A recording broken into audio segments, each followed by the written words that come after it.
दोस्तों नमस्कार, स्वागत है परीक्षा खबरी में। आज की महत्वपूर्ण खबरों को देखेंगे। 26 अगस्त 2022 है आज। कोराडिया आइलैंड काफ़ी चर्चा में है। क्या है? हाइड्रोजन के द्वारा संचालित दुनिया की पहली ट्रेन है। ये किसने लॉन्च की है? जर्मनी ने इसको लॉन्च किया है। सिंग परियोजना ये क्या है? Spectrographic investigation of nebular gas. ठीक है, ये एक पेलोड बनाने की योजना है। जो पेलोड अंतरिक्ष पेलोड होता है उसको बनाने की योजना है। भारत और रसिया के जो संगठन है, भारत का भारतीय खगोलीय विज्ञान संस्थान और रसिया का रूसी विज्ञान एकेडमी, इनके मध्य एक सहयोग है। किसके लिए? चीन के। अब ध्यान रखिएगा, चीन में जो तैयार हो रहा है चीन का अंतरिक्ष स्टेशन, जिसका नाम त्योंग योंग है, उसके लिए पेलोड बनाने की योजना है। हाल ही में चर्चा में क्यों रही? क्योंकि चीन और भारत के बीच जो तनाव बढ़ रहा है धीरे धीरे, चीन ने इस परियोजना को लेकर चिंता व्यक्त की है। एससीओ, संघाई सहयोग संगठन, जिसमें भारत भी एक सदस्य है, रक्षा मंत्रियों की बैठक अभी हाल ही में कहाँ संपन्न हुई? उज्बेकिस्तान की राजधानी ताशकंद में। एससीओ के बारे में फिर हम कभी चर्चा कर लेंगे कल परसों के वीडियो में। चीन में अब तक का सबसे बड़ा सूखा पड़ा है, तो सीधे पूछ सकता है कि कहाँ पे नदियों का जल सूखने की वजह से अभी तक का सबसे बड़ा सूखा पड़ा, तो चाइना में। डॉक्टर समीर वी कामत ये डीआरडीओ के नए अध्यक्ष बने हैं। डीआरडीओ के नए अध्यक्ष बने। अभी तक कौन था? जी सतीश रेड्डी थे, इनका स्थान इन्होंने लिया है। तो जी सतीश रेड्डी कहाँ गए? तो ये रक्षा मंत्री के वैज्ञानिक सलाहकार बनाए गए हैं।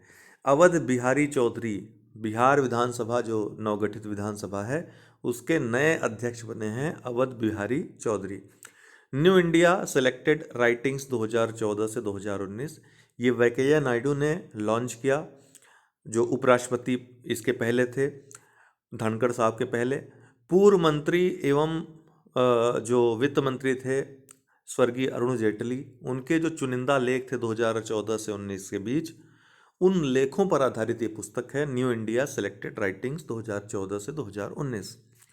दक्षिण कोरिया विश्व में सबसे कम प्रजनन दर कितनी हो गई है? 0.81 हो गई है। इसने अपना ही रिकॉर्ड इस मामले में तोड़ दिया है, जो पहले 0.84 था। तो डायरेक्ट पूछ सकता है कि विश्व में सबसे कम प्रजनन दर कहाँ है? तो दक्षिण कोरिया में है। दक्षिण कोरिया की राजधानी क्या है? सियोल है। एशियो कप 2022 के लिए टीम इंडिया के कोच कौन बन गए हैं? वीवीएस लक्ष्मण बन गए हैं। सिर्फ तब तक हैं जब तक राहुल द्रविड़, जो कि मुख्य कोच हैं भारतीय क्रिकेट टीम के, जब तक वो सही नहीं हो जाते। कोरोना संक्रमित हैं इस समय, और जब तक वो सही नहीं हो जाते तब तक वीवीएस लक्ष्मण को लगातार कोच बनाया जा रहा है। तो एशिया कप 2022 क्रिकेट टूर्नामेंट कहाँ आयोजित होगा? यूएई में, संयुक्त अरब अमीरात में खेला जाएगा। विश्व अंडर 20 कुश्ती चैंपियनशिप, ये हाल ही में सोफिया बुल्गारिया में आयोजित हुआ। अंडर 20 कुश्ती चैंपियनशिप था। इसमें जापान ने 9 स्वर्ण पदक जीते कुल, और पहले स्थान पर रहा। भारत ने इसमें कुल 16 पदक जीते, जिसमें एक स्वर्ण रहा। और ये एक स्वर्ण कौन जीता? ये महिला थी, अंतिम पंघाल इनका नाम है।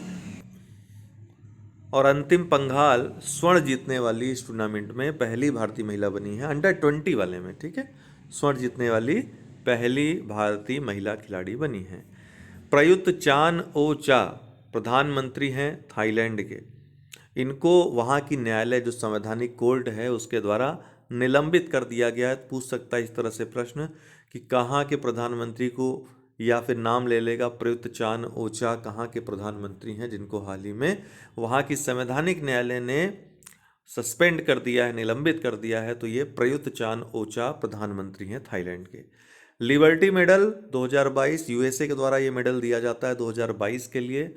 व्लादिमीर जेलेंस्की को दिया गया, जो कि यूक्रेनी राष्ट्रपति हैं। तो रूस का जो युद्ध है उसका डट कर सामना करने के उपलक्ष्य में इनको ये दिया गया है। मोहाली, पंजाब के मोहाली में प्रधानमंत्री के द्वारा होमी भाभा कैंसर अस्पताल का उद्घाटन किया गया है। काफ़ी अत्याधुनिक जो मशीनरी है उससे लैस ये अस्पताल है, जहाँ पे कैंसर का बहुत अच्छे से इलाज करवाया जा सकता है।